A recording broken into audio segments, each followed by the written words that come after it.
भारत के महान संत रामानुजाचार्य विशिष्टाद्वैत वेदांत के प्रवर्तक थे।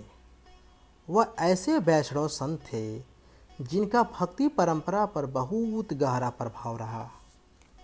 वैष्णव आचार्यों में प्रमुख रामानुजाचार्य की शिष्य परंपरा में ही रामानंद हुए, जिनके शिष्य कबीर, रैदास और सूरदास थे।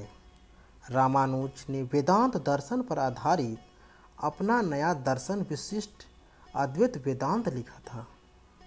रामानुजाचार्य ने वेदांत के अलावा 7वीं-10वीं शताब्दी के रहस्यवादी एवं भक्ति मार्गी आलवार संतों के भक्ति दर्शन तथा दक्षिण के पंचरात्र परंपरा को अपने विचारों का आधार बनाया। रामानुज का जन्म दक्षिण भारत के तमिलनाडु में प्रांत में हुआ था। बचपन में उन्होंने कांची जाकर अपने गुरु यादव प्रकाश से वेदों की शिक्षा ली। रामानुजाचार्य आलवार संत यमुनाचार्य के प्रधान शिष्य थे। गुरु की इच्छा अनुसार रामानुज से 3 विशेष काम करने का संकल्प कराया गया था: ब्रह्मसूत्र, विष्णु सहस्त्रनाम और दिव्य प्रबंधनम की टीका लिखना। उन्होंने गृहस्थ आश्रम त्याग कर श्रीरंगम की यातिराज नामक सन्यासी से सन्यास की दीक्षा ली। मैसूर के श्रीरंगम से चलकर रामानुज शालिग्राम नामक स्थान पर रहने लगे। रामानुज ने उस क्षेत्र में 12 वर्ष तक वैष्णव धर्म का प्रचार किया। उसके बाद तो उन्होंने वैष्णव धर्म के प्रचार के लिए पूरे भारतवर्ष का ही भ्रमण किया। 1137 ईस्वी में 120 वर्ष की आयु में पूर्ण कर वे ब्रह्मलीन हो गए।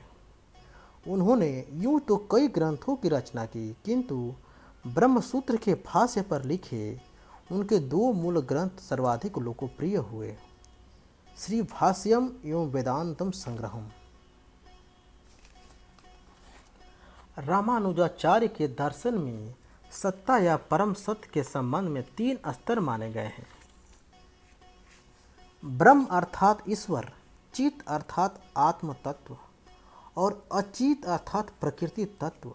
वस्तुतः ये चित अर्थात आत्म तत्व तथा अचित अर्थात प्रकृति तत्व ब्रह्म या ईश्वर से पृथक नहीं है, बल्कि ये विशिष्ट रूप से ब्रह्म के ही 2 स्वरूप हैं एवं ब्रह्म या ईश्वर पर ही आधारित हैं। वस्तुतः यही रामानुजाचार्य का विशिष्टाद्वैत का सिद्धांत है।